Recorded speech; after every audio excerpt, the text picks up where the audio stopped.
Andrew, thank you for joining us. We are a few days after the end of the season, and obviously disappointment out in Munster last weekend. But looking back on the year as a whole, you're the head of the rugby department. How do you assess how the rugby has gone this season? Yeah, like you said, this is my first year in the role. I can't believe a year has gone so quickly already. But if you think back to where we were last summer, with a load of top quality players leaving us, and people writing us off, we internally we were quite confident what we were doing. We worked hard over the summer period before the players come back in to put the programs together, and we were confident with our ability to put that plan in place and look forward to the start of the season. And obviously you talk about being written off. We had pre-season fixtures where we lost to Worcester, lost to Saracens, and a lot was said based on the back of that. But I think probably a key factor in our preparation for the season was that those games were stepping stones towards the first weekend of the Pro 12 season, not an end in themselves. Yeah, we used them accordingly. The reason for pre-season games is to blood new players in and get the systems and structures right, and look at the performance and use them as the stepping stone to starting the season in the fashion that you want to play. You look back, we got to finish in third place. Unfortunately, Munster in the semi-finals. Is there a sense of overachievement there? A lot of people have talked about us overachieving this season. Would you agree with that? Overachievement, it depends how you measure your season. I mean, from our point of view, we measure ourselves on a performance and continual improvement, reviewing ourselves daily, weekly, and looking at the performance improvement. So if you look at it from that point of view, you wouldn't say you overachieved. We're happy with how we progressed, and being happy with the performance. The scoreboard usually looks after itself. So from that, I don't think we overachieved in as far as where other people are looking at games won or lost. I think we had a great season in improving how hard we worked through the year and how we improved through the year. What would the key for that be? Do you think what's the secret of, it's not success, but what's the secret of the improvement over the course of the year? Well, yeah, I don't think, how do you answer that?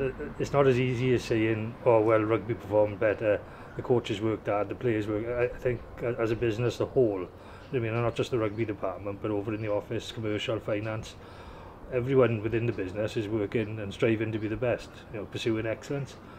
And you can't put your finger down on one area.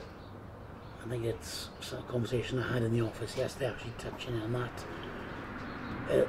Rugby is the ultimate team sport, and that team isn't just the team that's out there, it's the team that's in the changing rooms, it's in the medical room, it's in the offices in Llandarcy, it's in the stadium, it's all one big team striving together. The team behind the team, do you know what I mean?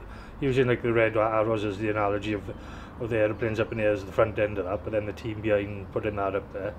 Exactly the same with the Ospreys, with the team that goes out and plays on the pitch, but behind the scenes, everyone is working towards making them, as prepared and ready to go as they can be. And of course, it's not just about the senior team either. We've got a very strong youth development pathway, and there was success there for the under-18s this season as well, and a hard-fought season for them, and they ended up being crowned age grade champions. That's something everyone can take great pride in as well.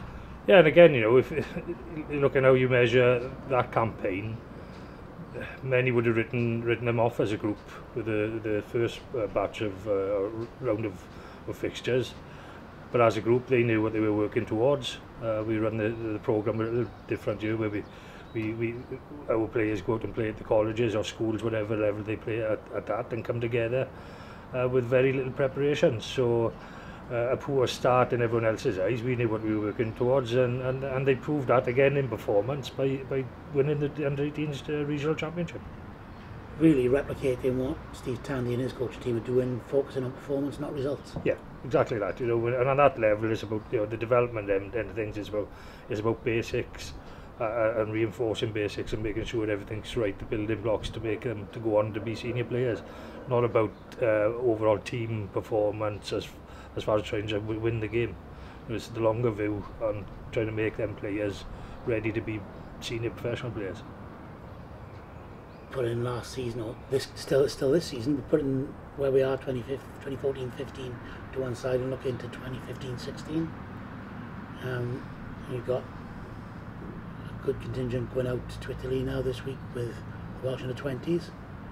We've got a lot of boys hoping to be in the national setup, in the extended squad, and then the final squad for the World Cup.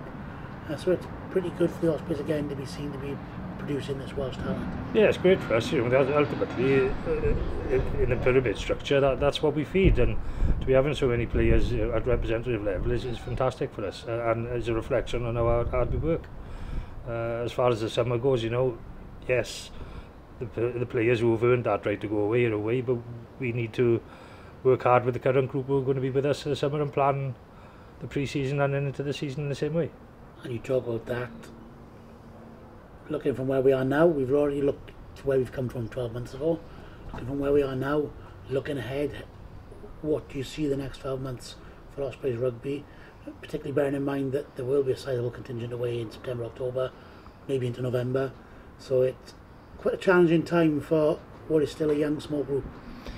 Yeah, but it's a nice challenge, and you know, we've raised the bar here for the season just gone, and I think we just need to keep on doing that. I mean, there's no point looking back on what we've got now and thinking, oh, it's going to be really tough with the players being away. You know, like I said, it's a reflection on our success this year to have players being represented in the World Cup. We've got a group of players that we need to plan and prepare for and move on into the season with that group. And probably you'd like to think that the supporters will join us on that as we move on and get behind this group of players as they grow and develop.